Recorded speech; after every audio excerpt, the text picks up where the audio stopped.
우리가 사용하는 기구가 아날로그에서 디지털로 바뀌면서 생활이 편해졌듯이요. 우리 몸의 관점도 디지털적으로 바라보면 조금 더 움직임을 쉽게 이어갈 수 있습니다.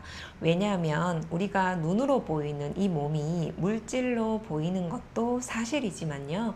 그 안으로 내막으로 들어가 보면 전기 화학 신호로 움직이고 있다는 것도 사실이기 때문입니다. 그러면 이 전기 화학 정보 시스템을 관장하는 것은 신경계이고, 신경계가 중요하게 생각하는 센서, 감각 센서 부위에 입력값만 바꿔 주어도 우리 몸의 자세가 바뀐다든지 근육의 긴장도가 바뀌게 됩니다.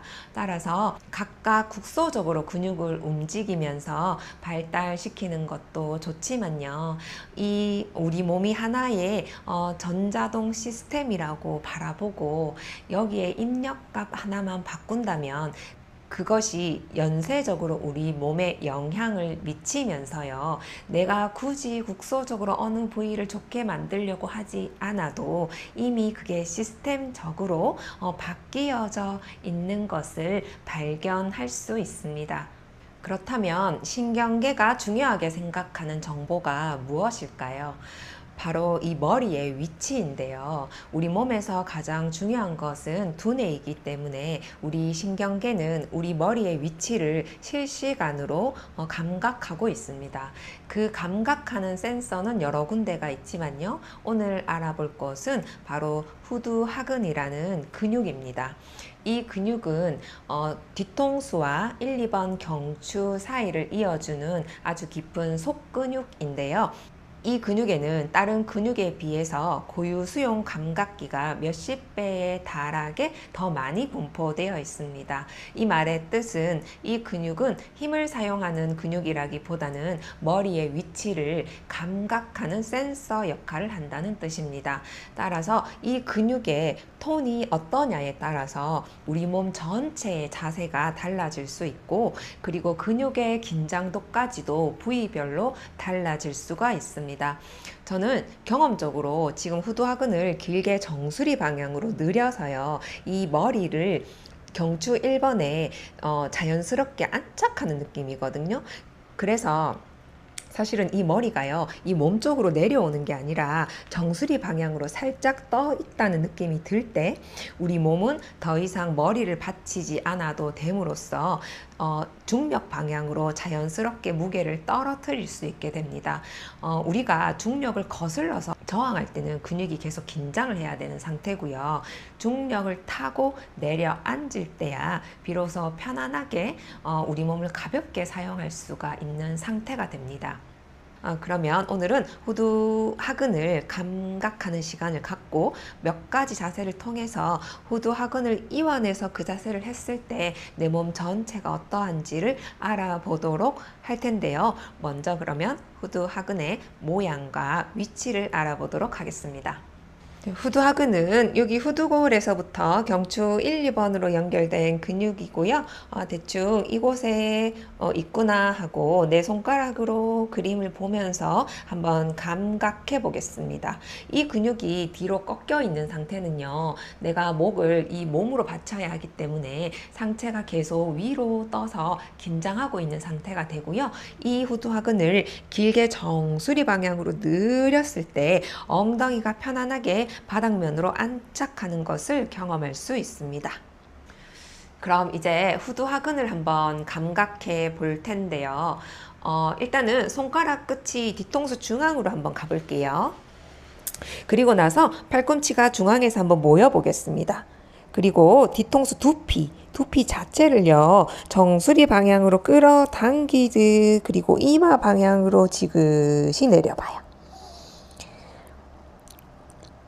후두하근 그 자리, 경추 1, 2번 자리가 길어지고 있나 한번 바라볼게요. 좋아요. 천천히 시선 정면 보고 허벅지나 무릎에 손등 올리고, 지금 정수리 방향으로 내 머리를 길게 띄웠을 때 나의 어깨가 편안한지, 엉덩이가 묵직하게 바닥으로 내려가고 있는지 바라볼게요.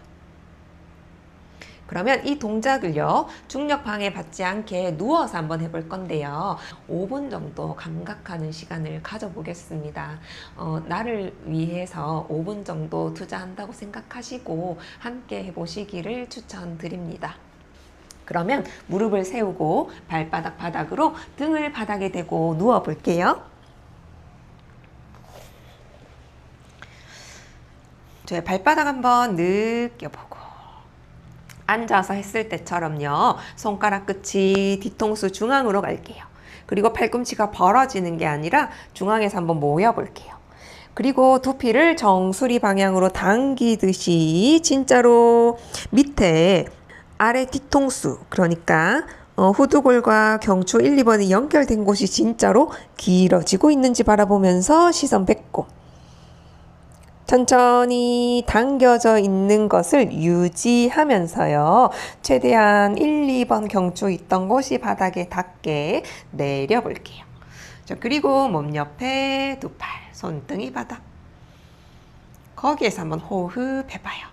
턱끝이 생각보다 많이 당겨져 있을 거예요. 근데 내가 일부러 힘으로 턱끝을 당긴 게 아니고 1, 2번 경추, 후두, 하근이 신전되면서 자연스럽게 결과적으로 턱끝이 내려와 있는 상태예요. 거기에서 호흡 가볼게요. 아마 평소보다 숨이 잘 들어온다는 느낌이 들 텐데요. 우리 몸의 메인은요, 척추예요. 그래서 척추에 흐르는 척수액이 막힘없이 원활하게 흐를 때 몸 전체가 부드럽게 움직여지거든요. 그래서 호흡, 숨 마시고 내쉴 때마다 나의 척추선을 느껴보기도 하고, 아니면 그 바닥에 닿여 있는 뒤통수 뒷면 아래쪽을 한번 묵직하게 느껴볼게요. 이제는 제가 말을 많이 하기보다는 여러분도 자기 몸 속으로 들어가셔서 그 뒤통수 감각과 그 감각이 내 몸을 연쇄적으로 어떻게 변화시키고 있는지 내 몸 속을 바라볼게요.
좋아요. 이제 거기에서 천천히 왼쪽으로 이동해 볼 건데요. 턱끝이 당겨져 있는 상태 그대로 유지하면서요.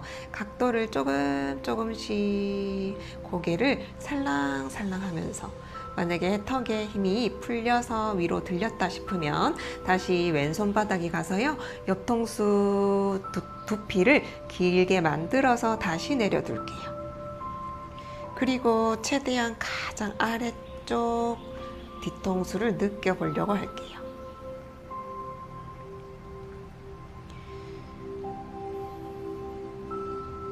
지금 뒤통수만 눌러서 감각하고 있는데요. 날개뼈 주변 근육이 뻐근해지기도 하거든요. 감각 정보가 들어오면서요, 긴장되어 있던 근육이 이완되는 거일 수도 있고, 아니면 사용되지 않았던 근육이 다시 사용되면서 느껴지는 뻐근함일 수도 있습니다.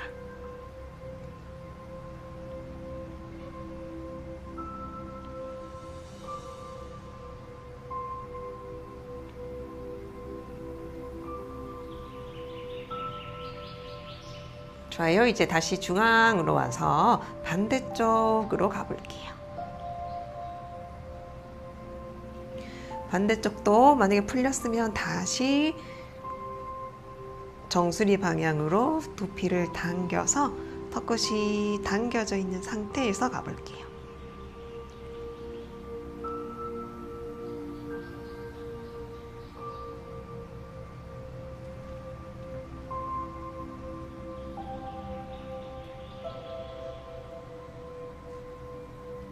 그리고 내가 멈추고 싶은 곳에 멈춰서 지그시 기다려 볼게요.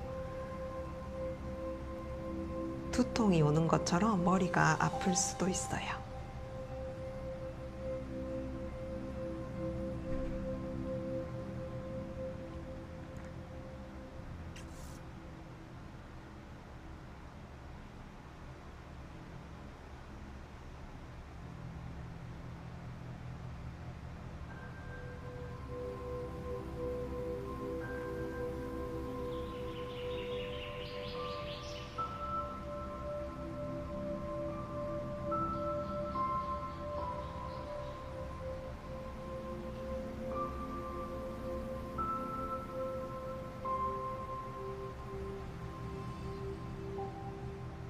좋아요. 다시 이제 중앙으로 갈게요. 다시 뒤통수 중앙에 손가락 끝 가서 두피를 정수리 방향으로 가지고 올 때 시선 배꼽 볼게요. 뒤통수 중앙 다시 더 아래쪽이 바닥에 닿도록 두 팔 몸 옆에. 좋아요. 이제 등 후두하근이 길어진 상태에서 무릎이 가슴으로 올게요. 그리고 정강이의 깍지. 계속 후두하근이 정수리 방향으로 길어지게 하면서 코끝이 무릎으로 오도록 상체 들어볼게요. 지금도 뒤통수를 이렇게 놓지 않고 뒷목을 정수리 방향 이마까지 당겨진다는 느낌 가봐요. 거기에서 두 팔은 앞으로 나란히. 계속 후두하근 이완하듯이 느리고 있어요. 두 발은 천정으로 가봐요. 거기에서 후두하근 그대로 둔 채로 상체 조금 더 올라올 수 있어요. 시선 배꼽 볼게요. 이때 배의 느낌 바라봐요. 평소보다 배에 힘이 많이 가고 있는지 그대로 다리가요. 발등 살짝 길게 늘려서요. 45도로. 좋아요. 후두하근 풀리 전에 뒤로 가지 않아요? 그대로 계속 정수리 방향으로 길어지듯이 일어나 볼게요. 후두하근 길게 할수록 더 자세 만들기가 오히려 쉬워요. 그리고 나서 다리가 바닥으로 안착. 좋아요. 이번에도 정굴 할 때 후두하근을 길게 해서 내려가 볼게요. 그때 편안함을 한번 느껴봐요. 다리도 멈춰 있지 않고 위로 뻗었다가 가지고 왔다가 양방향으로 한번 흘러볼게요. 각각 다리가 한번 흘러볼게요. 좋아요. 그대로 다시 뒷목 길게 해서 시선 배꼽 보면서 천천히 일어날게요. 좋아요. 앉아 있을 때도요. 좋아요. 관자놀이 쪽에 손바닥을 대시고 머리가 정수리 방향으로 뜬다는 느낌으로 살짝 띄워서 나의 1번 경추에 한번 안착해 볼게요. 그러면 이제 내가 몸이 머리를 위해서 일을 하지 않아도 되면서요. 편안하게 바닥으로 중력의 힘과 같은 방향으로 무게를 떨어뜨릴 수가 있어요. 그러면서 이제 어떤 자세를 하든 오히려 근육에 내가 필요한 곳에 힘이 들어가기 시작하는데요. 이것은 다음 영상을 통해서 그때는 자세 위주로 이어가 보도록 하겠습니다. 그러면 함께 해주셔서 감사합니다.